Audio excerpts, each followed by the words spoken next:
All right, whenever you're ready, take it Hello, away. everyone, and welcome. I am Galen Watts. I'm an assistant professor here at the University of Waterloo in the sociology department, and I'm also an associate director of the Institute for Religion, Culture, and Societal Futures. And I'm very excited for our event today. We like to think at the Institute that all of our events are very special, but I think today is a sort of extra special event. We are going to be doing a kind of 40th anniversary retrospective on habits of the heart with the four surviving authors. And so I wanted to just start off by noting that this event is co-hosted by the Bella Legacy Group, or we like to call ourselves the BLG, and it's actually through our shared work in the Bella Legacy Group that I came into contact with the four surviving authors.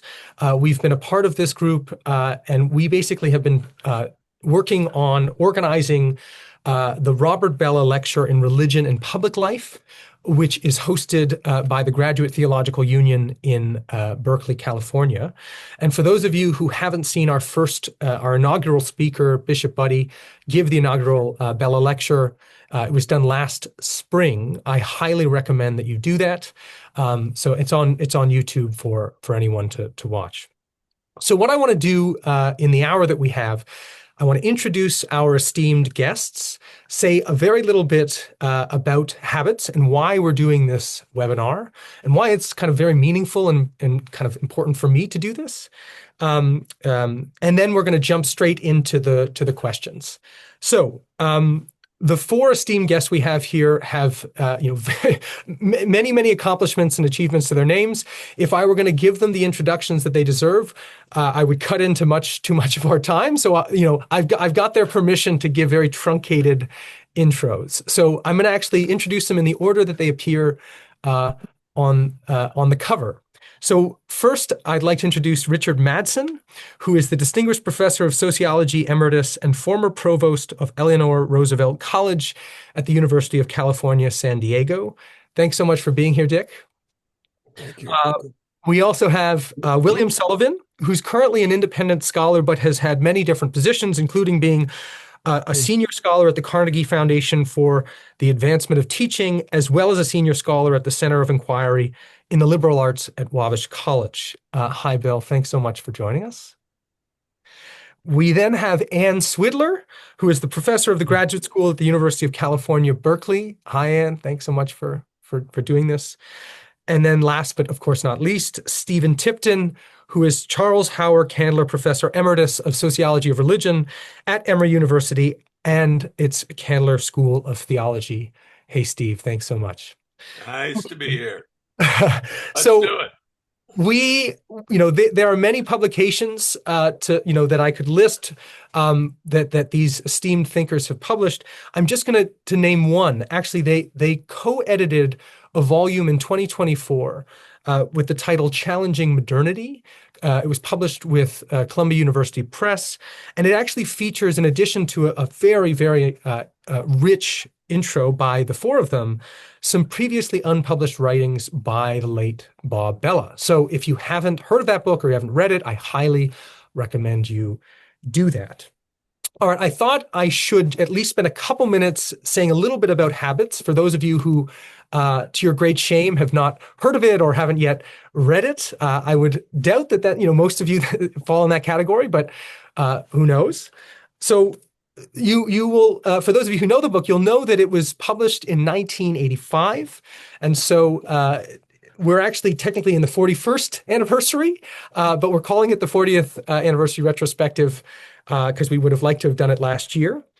We're going to talk a lot in the hour about what Habits was really about. Think about it in light of current events. But let me just say in broad, I think that it's a book about American society, about American democracy, about the American character and the kinds of myths and stories that have shaped it, and how those myths have both been the source of America's great promise and potential, but also the dangers that it faces. The other thing to note about Habits is that it's one of those rare books that found really broad appeal in the wider public. So despite being a very kind of dense academic book, it was a bestseller. It was reviewed in most of the major newspapers, and it also found a lot of traction in civil society. Many churches and voluntary associations and ordinary citizens engaged with its ideas in a way that's, I think, quite rare. And the last thing I'll just note, because I'm a sociologist, is that I think Habits is widely known as really one of those kind of classics in, the sociological pantheon, alongside books like The Lonely Crowd and The Sociological Imagination, right? They're these kind of defining books for the discipline. I'll just say, and I know I'm kind of eating into scarce time, but I just want to say that for me, Habits. I just such an honor to do this with the four of you because it has had such an important and meaningful impact on me. So I'm not exaggerating when I say that I don't think I would be here if you hadn't written this book. It's the reason I became a sociologist. It's the reason I chose the path that I did. And I can just say a little bit more. I think it's deeply shaped me intellectually. It's the reason that I think of myself as a cultural sociologist, a sociologist who takes seriously the importance, the formative influence of culture in social life. It's shaped me socially and politically. It's given me a way of thinking about liberal democracies and the kinds of challenges that liberal democracies like America, but also like Canada, face, and the importance of language, traditions, and institutions in sustaining diverse democracies. And then I'll just say lastly that it's affected me perhaps in the most profound way on a kind of personal and moral level, that Habits kind of held up a mirror to me in ways that I will admit were, often quite uncomfortable, but in ways that I think have been ultimately to my benefit and have been a source of generative wisdom in my life. And so I just want to extend a thank you to the four of you for writing the book and, of course, for being here. Okay, so now we're going to get to what everyone's waiting for, which is to hear from our four esteemed guests. Because there's four of them and we don't have a lot of time, I sent these questions to them in advance, so they've sort of thought about them, and we even decided on a kind of order for answering them. So, I'm going to sort of try and follow that playbook. The first question, which I want to put to each of you, is kind of the broadest, which is sort of to have you all reflect on what, for you personally, Habits was really about. So, I've been reading the book this past week, and I just want to quote back to you from two of the prefaces, right? There was 3 editions of Habits. In the first edition, you have in the 1985 preface, you write, quote, "The central problem of our book concerns the American individualism that Tocqueville described with a mixture of admiration and anxiety," right? But then, interestingly, in the 2008 preface, published much later, you start it writing, quote, "The great struggles of our time are characterized as the conflict between democracy and tyranny," end quote. I think that, that resonates in ominous ways today. But, with those kind of quotes in mind, I'd like to ask you each, how would you, in thinking about the book, how would you personally describe or articulate the core problem that Habits was grappling with or trying to diagnose? We're going to start with Bill on this one. Thanks, Galen. As I was skimming through the book in preparation for this, what most struck me first was that Habits was very much a product of another period of anxiety and worry in American democracy, which was the late 1970s. So it was a time really of widely perceived crisis for the democracy. There was stagflation in the economy.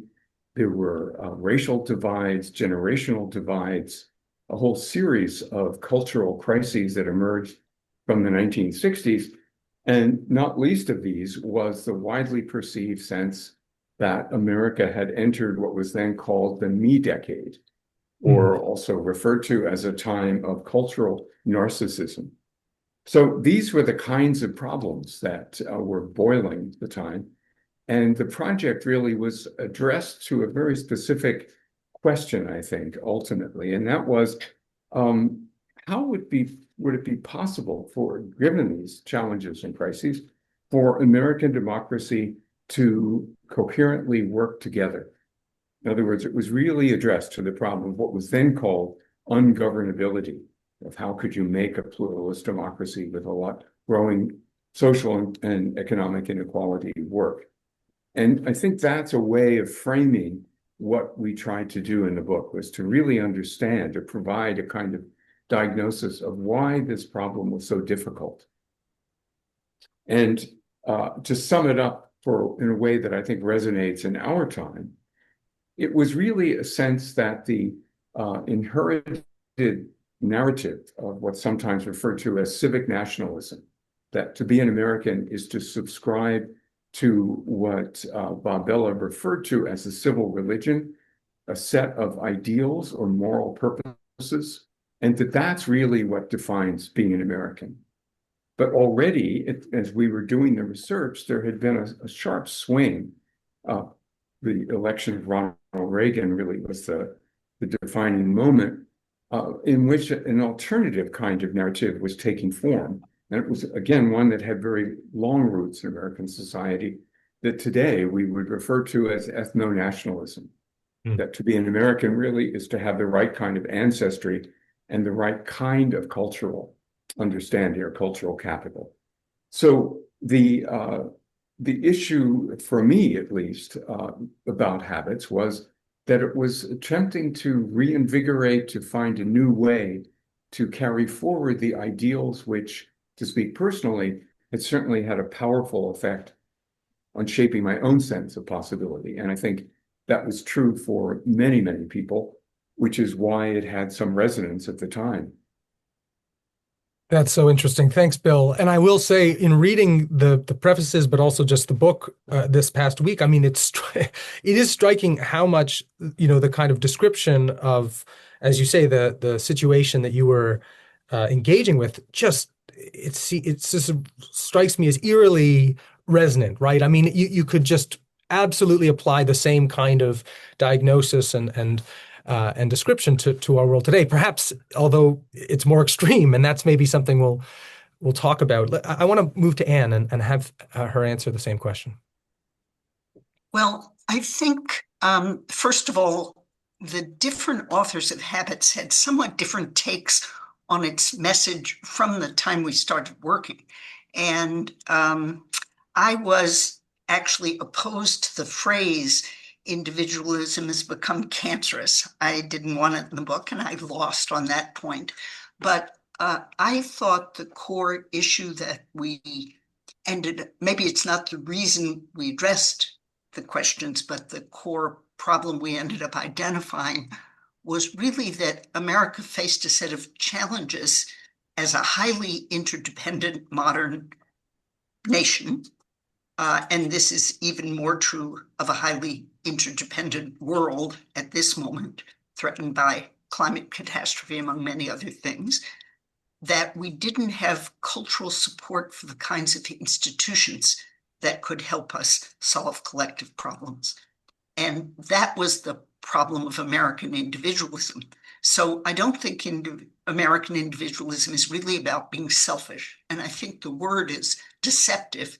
And we do say this in Habits, that it's not a matter of Americans being uniquely grasping, self-centered, money-oriented. In fact, Americans are, compared to those citizens of many other nations, patriotic, and they volunteer for things, they give to charity, they work in soup kitchens, they support community programs of all sorts. The problem is our basic narrative, our basic understanding of what makes us a community has to do with the voluntary choices individuals make. We don't sense that we inherited something from the past to which we are therefore obligated. We don't define ourselves in terms of blood connection or ethnic connection, and that's a strength, but that particular voluntarist individualism has enormous costs. And I think one of the important costs we identified in Habits is that it makes you very willing to join communities. That's actually, I think, why the book was so resonant. Americans love talking about community, joining community, worrying that they don't have enough community. But institutions that link you to those unlike yourself and that create obligations you don't get to choose. That's the thing Americans had trouble having a language for. So their marriages, their family commitments, their community commitments, which aren't just freely chosen. You end up with the children you end up with. You end up with the parents you have. So I think it was that was the core message. Yeah. Yeah, and thanks so much. I mean, that absolutely makes sense to me. And I, in a way, want to hopefully come back to the kind of, I wouldn't say tension, but the interesting links between what you and Bill said, because I completely agree with you. Individualism, as you understand it, habits is really fundamentally a way of thinking about the self and its relation, or you could say lack thereof, to things outside of the self, the way that we think of the autonomous self as independent, unencumbered, in Michael Sandel's famous phrase. But you could also think about what Bill was describing, this rise of, say, an ethno-nationalism as a kind of response or to that, right? What does ethno-nationalism do but ground the self in something else outside of it, this ethnic, right? So, how do we think about that? Because, of course, the ethnic nationalism thing did not, I don't think, really get foregrounded or even much discussion in habits. So it's interesting to think about it in relation to the analysis. I want to move now to Dick to offer his own thoughts. Well, I agree very much. We were all on the same page, even though maybe a little bit different parts of the same page during this book. So it's really a collective project. My own kind of focus had to do with this whole notion of languages and narratives and people's narratives, okay, and the language of individualism, and so basically, as an example, I interviewed this person we called Howard Newton. Wasn't his real name, but there it was. He owned a car dealership, sold Chrysler cars, and he talked about building the business up and how he worked really hard and he cultivated his customers and he cared for the community, all that stuff, and was all very good.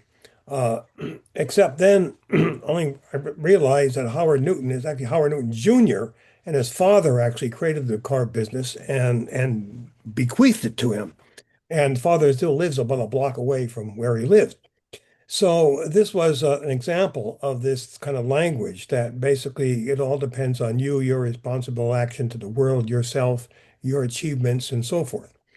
And then later on, Howard was very engaged in the local community and the Rotary clubs. I went to one of those Rotary Club meetings. Rotary Clubs doing good things for the community, sponsoring students and all sorts of good stuff, and helping fellow businessmen, of course, do stuff. And then he gave a little speech. And so at that particular moment, what was happening was Chrysler Corporation was going bankrupt. Remember, Leo Iacocca was ahead of it, and he'd cut a deal with the administration to bail it out. It's some billions of dollars. It's one of the first big corporate bailout. So Howard was trying to explain to the Rotarians why this was a good thing. And it was really difficult. He was having an awfully difficult time. And this was the problem. So he was very engaged local community, but didn't really have the language and was connected with his whole sense of self-identity and its whole social imaginary about how to deal with a very real problem that had to do with complicated interdependencies and so forth in modern America. And so the fundamental problem is, as far as I can see, is that languages, don't stop you from seeing certain things and talking about things, but different languages make certain things more difficult to talk about and to express. And that's another thing I follow in my own work. I do a lot of stuff on China. Comparing languages is very interesting. So Howard basically had a difficult time articulating, talking about how to build kind of a just set of social institutions that would deal with these interdependencies. Whether or not the bailout of Chrysler was right or not, I'm not going to judge that, but talk about it coherently and thinking about it in a way that, with a public resonance would be difficult for him. So this is the kind of problem that people had in throughout the people that we talked to. So, and it had different consequences. So one kind of consequence is we interviewed people basically who were MAGA before MAGA's time. Okay, if they're still alive today, they'd be 100% MAGA extremist, actually. And part of the issue was that the world's very complicated.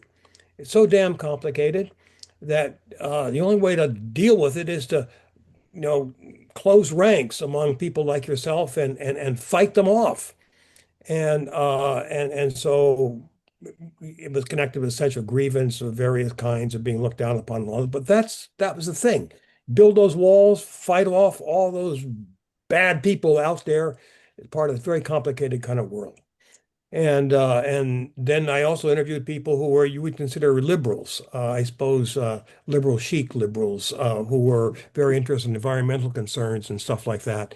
And they too basically are very self-righteous and saw they were affluent and saw the world pretty much in their terms and had no real capacity for dealing with people who would suffer from various kinds of efforts to protect the environment. And then, of course, there are people who drew upon other kinds of languages, but it wasn't the language of individualism. At least it was partly in contrast to it, and we did that. So it basically was a way of thinking about how our ways of thinking about ourselves and talking about ourselves and imagining ourselves, what Taylor would call a social imaginary, affects the particular style that Americans have in dealing with this world. And other people have their own other problems of dealing with inequalities, different cultures and so forth. So, but we have a particular way of doing it. You see an extreme form of it in Davos yesterday. It helps you understand, both American character and the challenges that really are facing America and in this world we're all in it together. Thanks so much, Dick. And just to follow up very quickly, I mean, I completely agree. And I think the thing that struck me most reading the book again was both the fact that you have to think about the relationship between these languages and the broader society or social structures, right? And just how much change has happened, right, over the course of American history. As you say, America has become an extremely modern society. There's 330 million people in the country. You have a massive bureaucracy. You have all of these changes, technological, social, and so on. And yet we have these languages that, originate in a much simpler, you could say, face-to-face time that don't allow people to, as you say, kind of see the complexity and the need for kind of interdependence and so on. I want to move actually to a second question, and this is going to be for Steve. We've been talking with Dick about languages, and of course, one of the central arguments of the book is that Americans have a kind of set of languages that they draw on to make sense of their lives, to make sense of the world.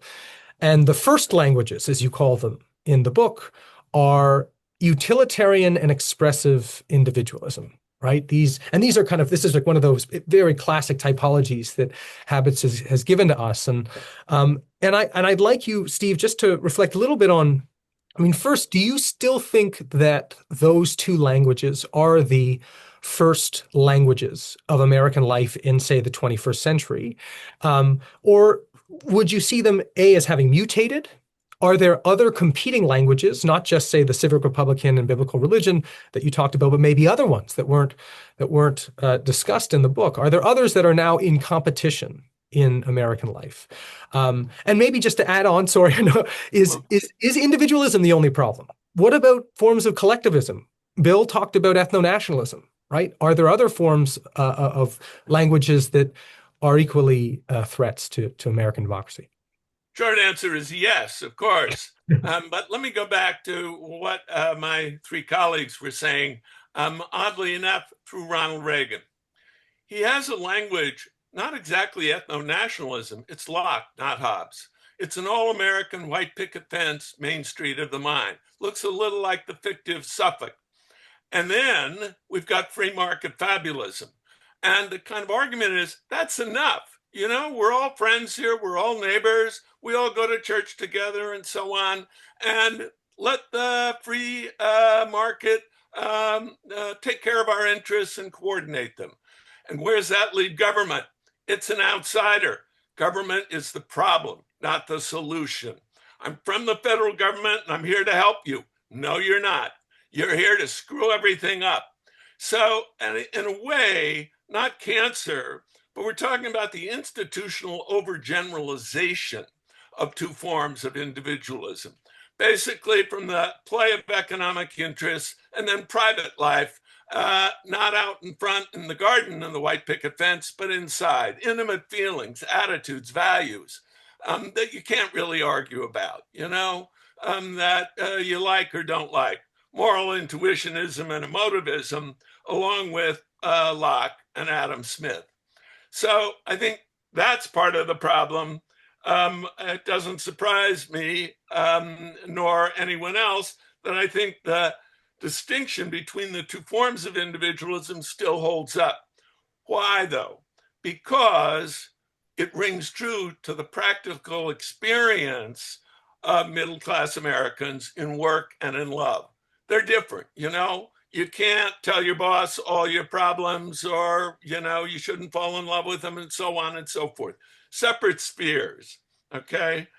Now, one thing I want to remind us of in habits is, look, go to the original first line of the original preface. It's, how ought we to live?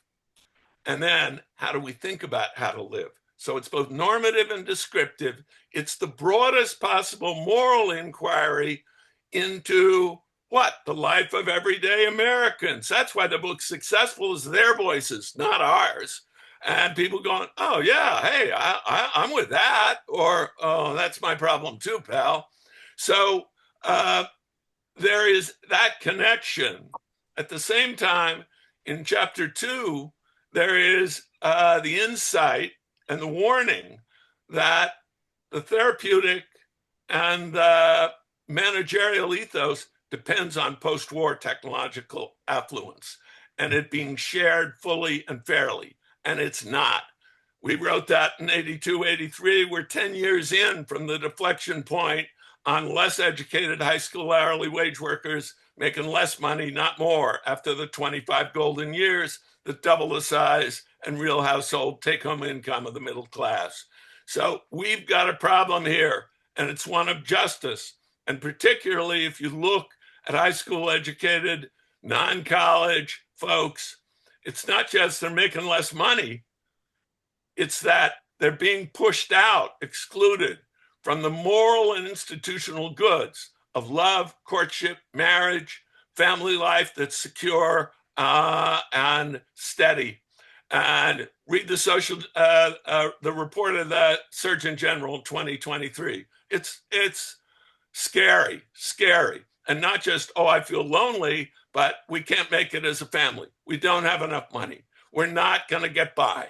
The yo-yo society. So Ronald Reagan redo and the other side of it. And the kind of not just income inequality, but the uncaring and unjust character of, a house divided in these ways that will not stand. Where am I now? Is that 5 or 6 minutes? Maybe I should stop there, huh?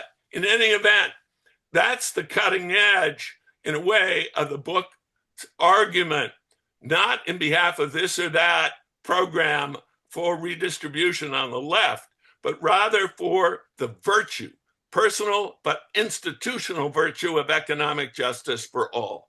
That's what the book finally punches at and seeks to bring middle Americans across political boundary lines into understanding and saying, yes, amen. That's what I want for my kids, for myself, what I'm grateful for that my parents gave me, and so on. I want to share it, not deny it to others because they're not working hard enough, or they weren't able to afford a house behind that white picket fence. All right, there I stop.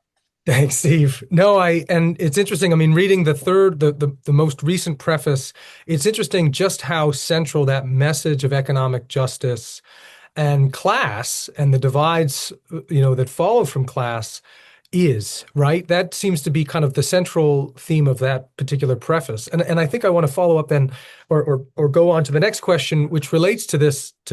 Let me say one more Yeah, line. please. Okay, Jess, what's wrong? What did Trump get reelected for? Economic justice. If not for all the people, at least for all the faithful. And most Americans now hold him to account for breaking that promise. There I stop. And that's actually an open door for what do we do now? What do we do next? Go ahead. Thanks, Steve. So, just as a follow-up, and this is going to go to Anne and Bill, I want to ask about really the question of polarization and division in American society. There's a sense in which you could interpret habits as having a kind of optimistic message insofar as it says that despite the many kind of differences that you find, despite the diversity of that great society, there is a kind of shared cultural inheritance, right? You're trying to awaken within Americans the fact that they draw from these shared vocabularies. They share these moral languages.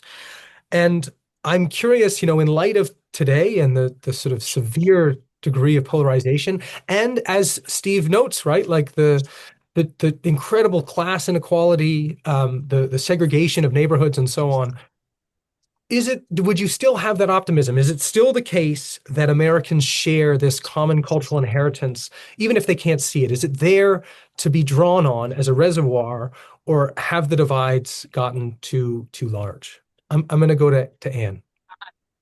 Okay.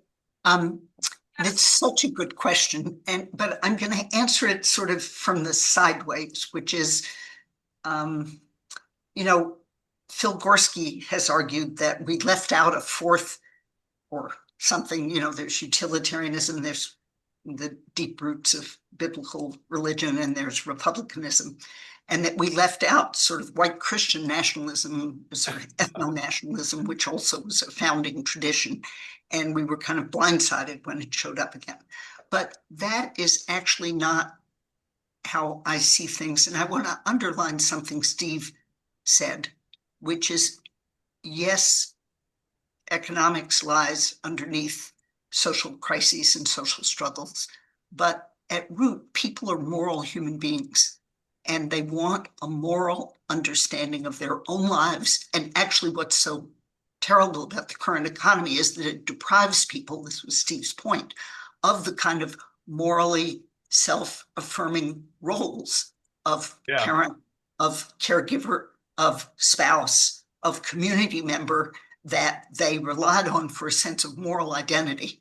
So my sense of where we missed something, and this is where I'm going to go at least right now, is that we took for granted, I think, a limited reality, which I think the whole left and the whole, progressive movement and even Obama and so forth, which is universalism.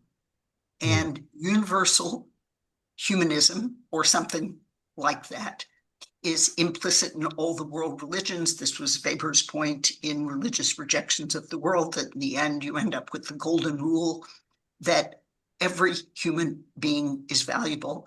And indeed, at some level, every human being is equally valuable. And that's what makes it so hard for the left, or even the center to the left, to come up with a productive answer on immigration. If every life is equally valuable, why doesn't that starving person in Malawi, where I work, have just as much right to be here as I do, or my children do? So I've been very influenced by a recent book by Nissim Mizrahi. It's got a weird title, Beyond Suspicion. But if you look particularly at the last couple of chapters, he draws on interviews done in Israel with right-wing Israelis to identify something he calls rootedness. And rootedness is the other ethic that we actually have. It's the one that says, in a true crisis, I would protect my children, my family first. And it's the failure to even recognize that rootedness is a moral ideology. It is a moral understanding that says there are boundaries. I'm an American and I do deserve more than those starving people all over Latin America. So I'll leave it there, but I'll just say, I think the crisis we're in is partly caused by our thoughtless acceptance of universalism as the only morally plausible stance. Thanks, Anne. And I want to move to Bill, but I just want to pick up on one thing because I think it connects absolutely to what you said earlier, which is if we think about individualism, it's deeply tied to what you might call a liberal universalism, right? The unencumbered self, you could say, was also the kind of Kantian deontological self that treats all selves equally, right? There's a deeply kind of morally ambitious and noble dimension. But as you say, it rubs up against perhaps the human instinct for rootedness or for attachment. Let's go to Bill. Yeah, I think I can just pick up that thread and say that one of the themes in Habits was this problem put in different ways. We discussed it a lot in the language of interdependence, but we also had a couple of phrases that I think are still really important. And one of them was the idea of we all live in a world of invisible complexity, that we've developed institutions in modern society, like our technologies, which really, in effect, I'm trying to remember what the right word for this in Silicon Valley would be, but it's essentially to make them user-friendly. But part of the price of making them user-friendly is we also don't see what they really are, or what we're really dependent upon. And we had another term that resonates with that, which was the idea of a lifestyle enclave, that rootless individuals or even partially rooted individuals tend to sort into people who share their lifestyle. And I think we tried to show that this was peculiar to modern societies because of their greater affluence, which in turn was understood or experienced through this kind of invisible complexity of economic affluence, choice of jobs, upward mobility, the things that were largely taken for granted and celebrated. They weren't simply taken for granted, really, in the post-war world, which was still very much the horizon within which Habits was conceiving these things.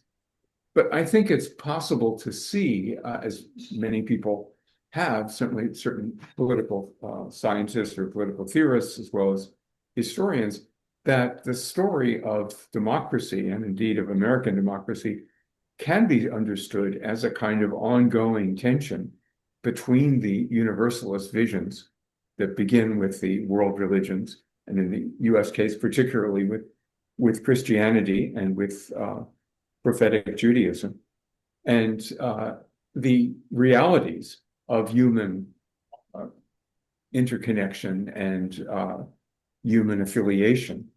And there have been a whole series of theories that have tried to explain that. And back to the 18th century, what they called stadial development, that there were stages that societies went through. And that is very much part of the American understanding of the world leading up to the period in which Habits was written.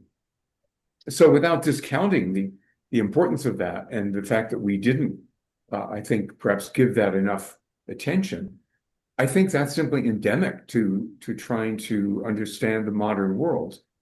And to emphasize a point that Anne made, all of that really hinges on recognizing that human beings finally need moral understandings.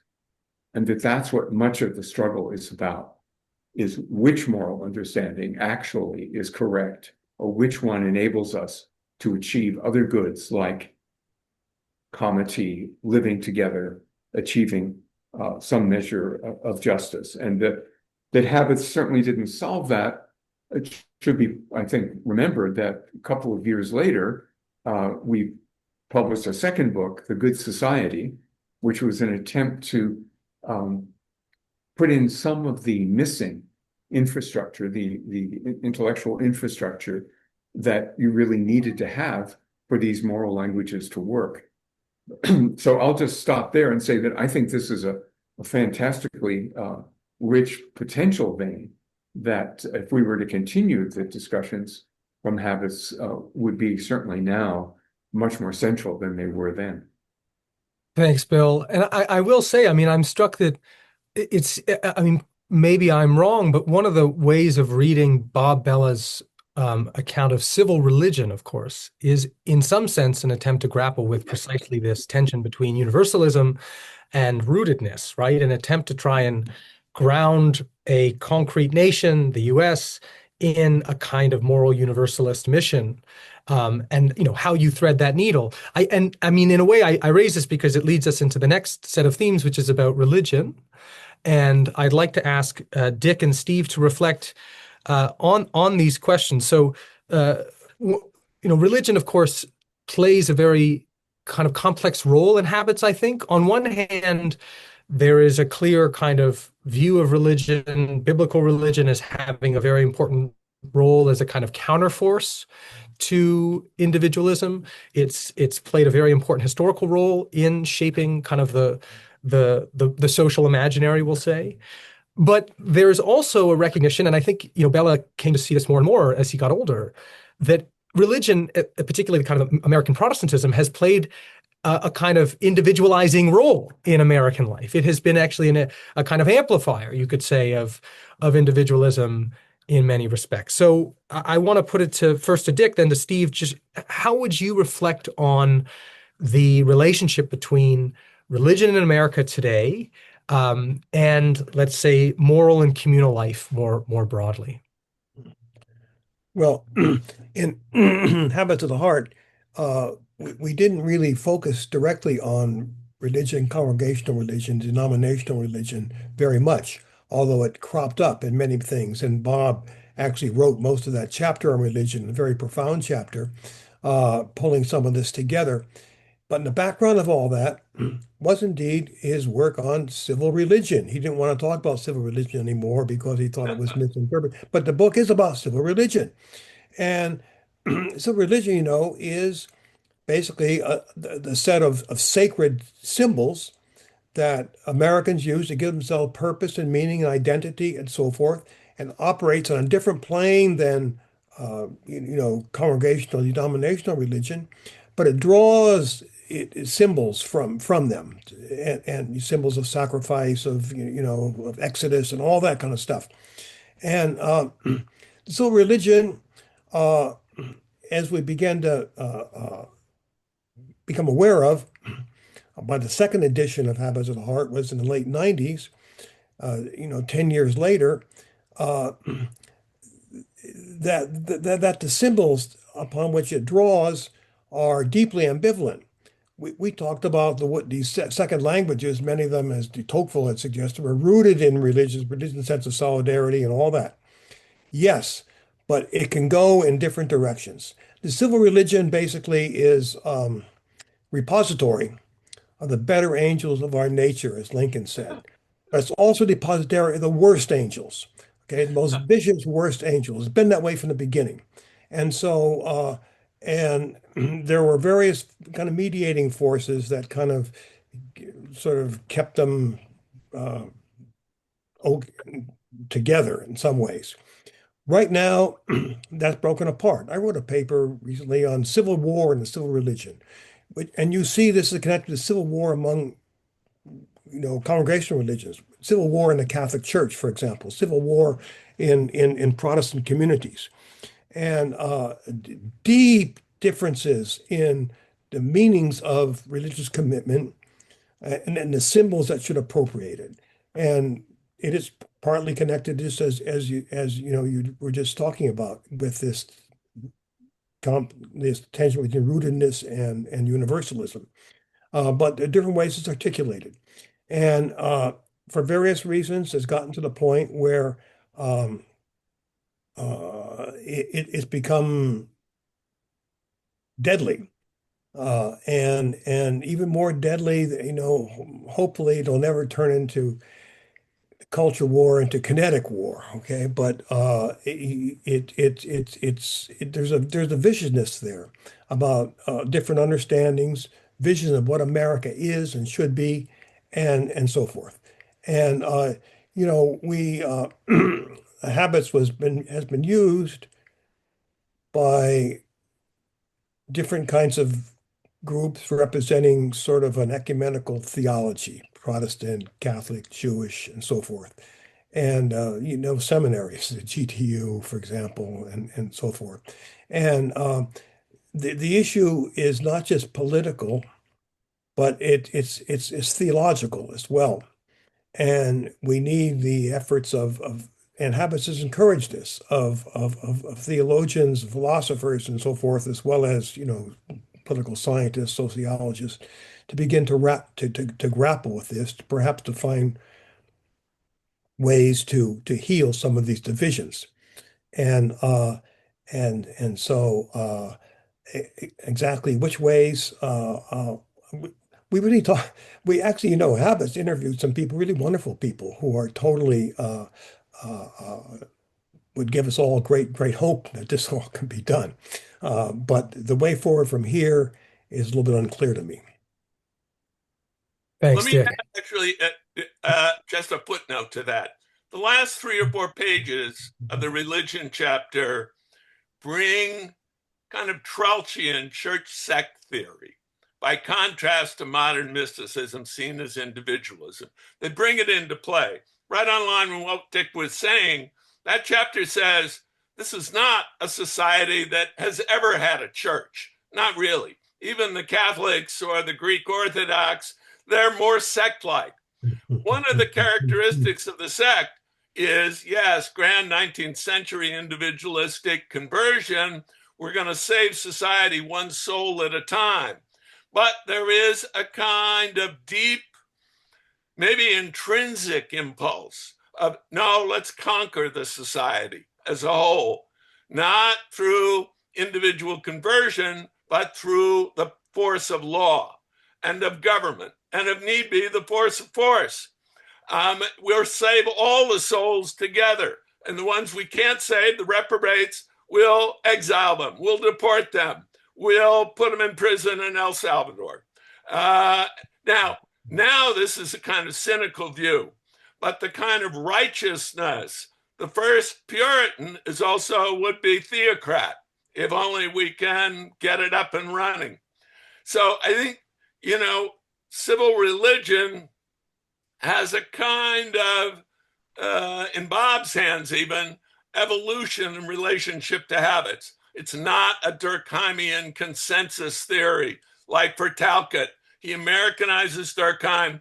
We've got a great mainline Protestant moral establishment. We've got a few Jews and Catholics who've had an education, and they're working together for good, along with public schools, civil religion, and so on. No, culture is continuity of conflict, conversation, but also argument.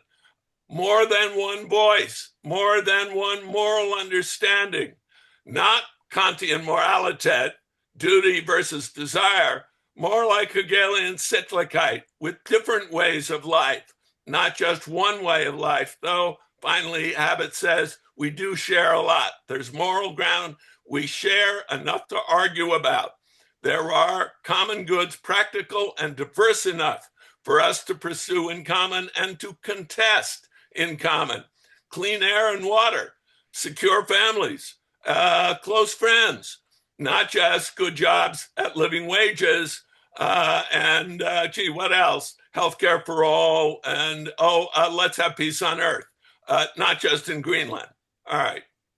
Maybe just a quick follow-up though, Steve. I mean, just to if I take Anne's point about rootedness maybe quite seriously, and I think about what you just said, I wonder, I mean, Canadians also have to protect, clean air and water, right? Yeah. We have the same goods that but we don't have the same nation as you, and nations are defined by the stories they tell about themselves. And that I take to be part of what Anne's saying when she says we need a moral understanding. Right? Part of it is about having a shared story, a shared account of what we're here for together, what we're working towards. And I agree with you that culture is the continuity of conflict. But of course, the conflict has to be about, let's say, agreed upon ends, or to some extent, right? So yes. what are those? It's not either or, it's both and. And the kind of nature of good, moral and social goods, isn't just piece by piece. It's the so what and how come. So myths charter institutions, but we need to look at ways of life that aren't just reducible to quid pro quo and exchange, like Weber's religious rejections, where the kinsphere he reworks in market terms. It's give to get. It's reciprocity in terms of a mutual benefit society, as Taylor would say. So I agree with Anne. It's not only rootedness, but it's not moral particularism. It's where is home?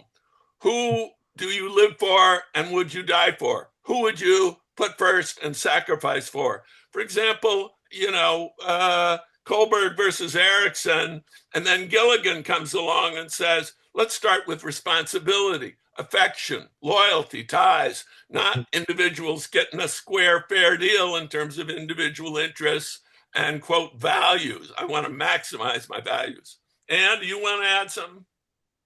No, I think we're starting to run out of time. So we are. We're the last question. Well, we're at the last question. So I'm going to give each of you a chance to offer some concluding thoughts on really what I want to give you the opportunity to reflect from your own perspective, what you see as really for you, what's the most important lesson or legacy that habits has for us today? What do you see as the thing it needs to impart that people hear today, but also those who watch this? What should we take from it? I'd love each of you to reflect on that. So why don't we start with Bill? Okay. I think for me, the most important legacy really is this need for moral vision, moral understanding that certainly in the context of habits, but I think this is even more so today, what could be called the technocratic vision, the idea that society can be perfected by essentially technological means, whether it's AI or whether it's more primitive forms and so on.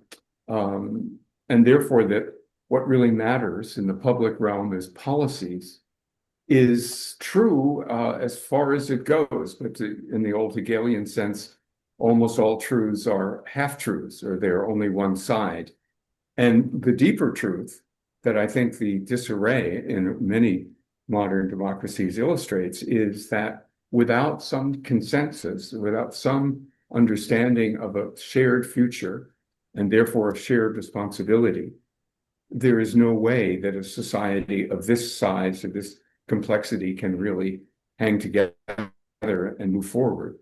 I think what was not in habits, or at least only to a minor degree, and this is really the other side of the rootedness issue, is the global problems.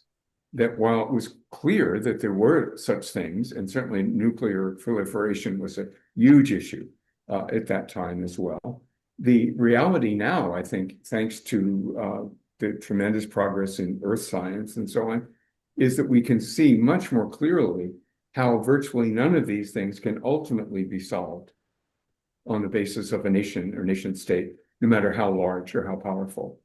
And so therefore, there is an external constraint that is something like, you could say, a survival constraint, which I think has to be brought into this picture, the constraint on the kinds of moral vision which are conducive to human flourishing. And I think that's, if anything, that's the part of habits that I would like to have amplified and developed and carried forward.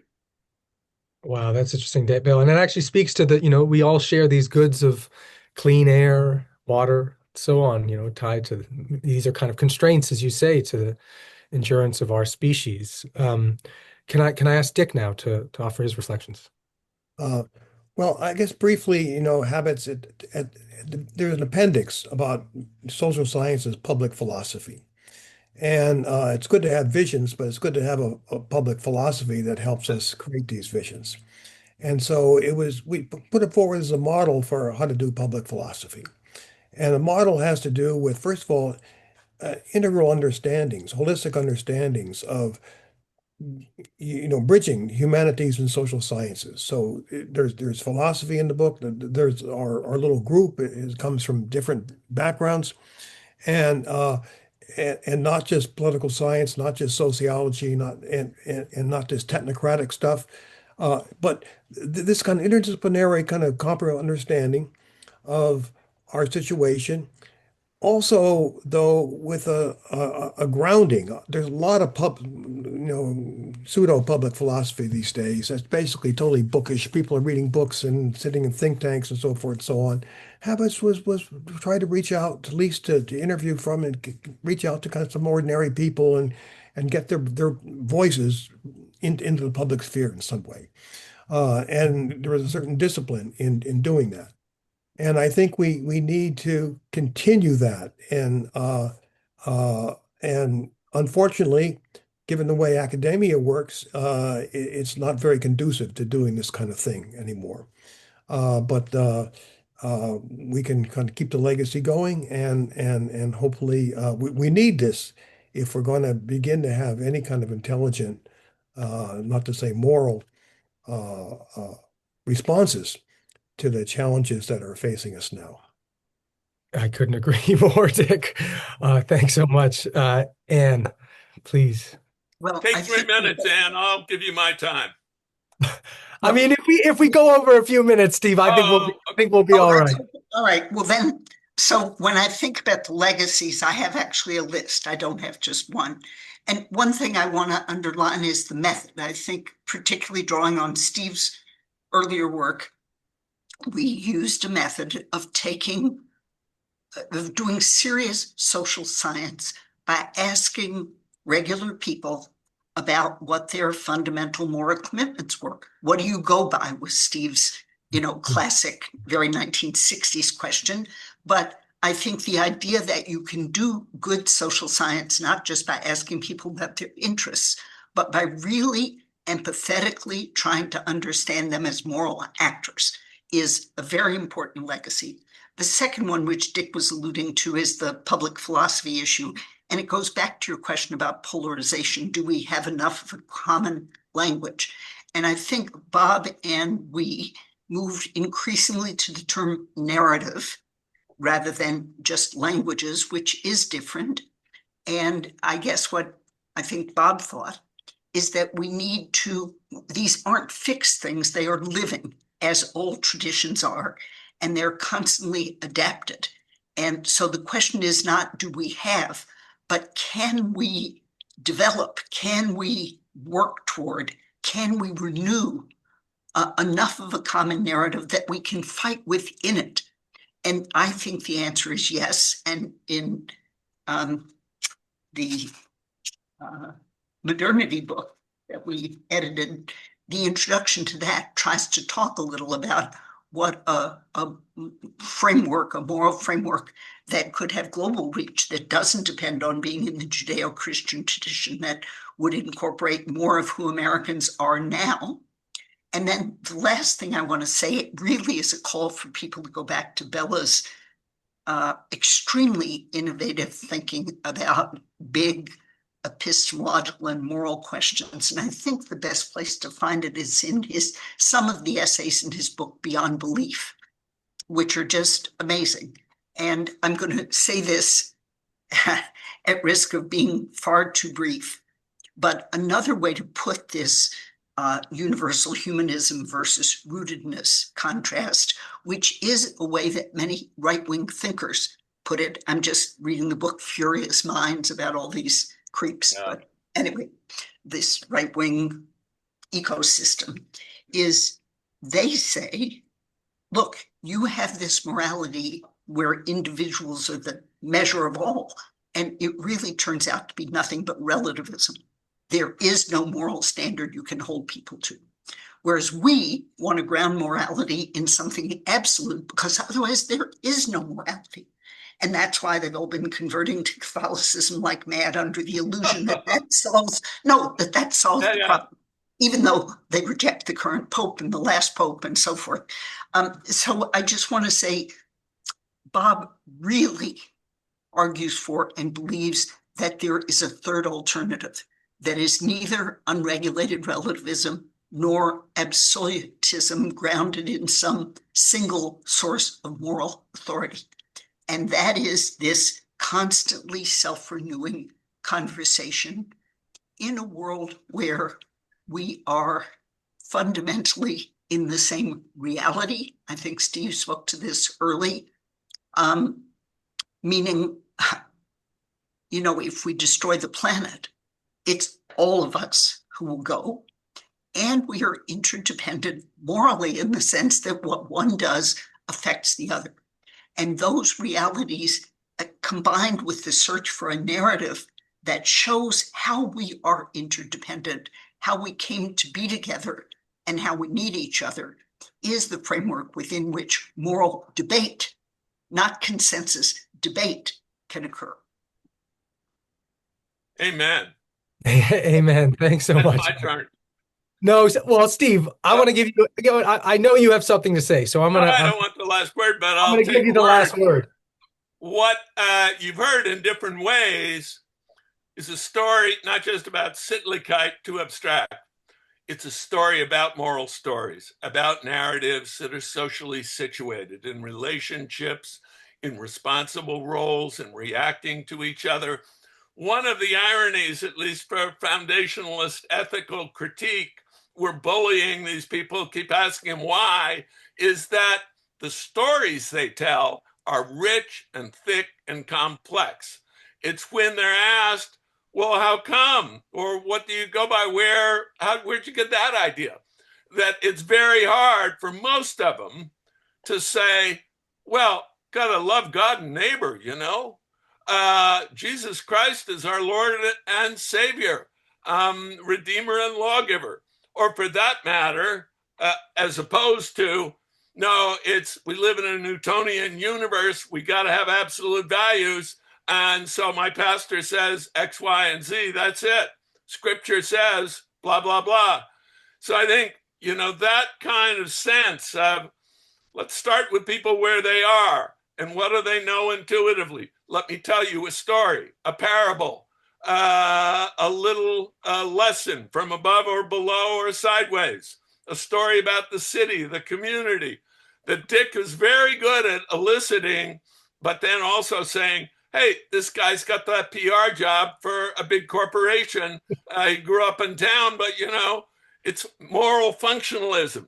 And most people understand, oh yeah, you're just saying that because it's in your interest. So I think, I'd say amen to all that. And as it were, where to start for sociology, if we need to, is the multiplication and division of modern moral meaning is worth studying and taking to be a problem. And you do not, to tackle it, have to reduce everything to the play of interests or to emotivist, intuitive attitudes and feelings, one way or the other. So let's get to it. Wow. Or continue. Indeed. Amen. So thank you very much to the four of you. It's just been a wonderful pleasure to spend time chatting with you. And I just want to ask everyone to thank them. We'll thank you so much for taking the time. And thank you so much for organizing this. This was really stimulating for us, very fun, very interesting, and it certainly shows there are many more unanswered questions than answered questions. Thankfully. Yeah, thank you, Galen. We wouldn't have done it without you. And very humbling. My pleasure. Absolutely. We don't have all the answers. Yeah, we didn't answer all your questions, right? You couldn't. I mean, I've got more questions than you have time for, so, But anyways, thank you everyone for coming out. We really appreciate it. Stay tuned for future events and, stay safe out there. Yeah. Thank you, folks. Out there, the ones we can't see, we appreciate it.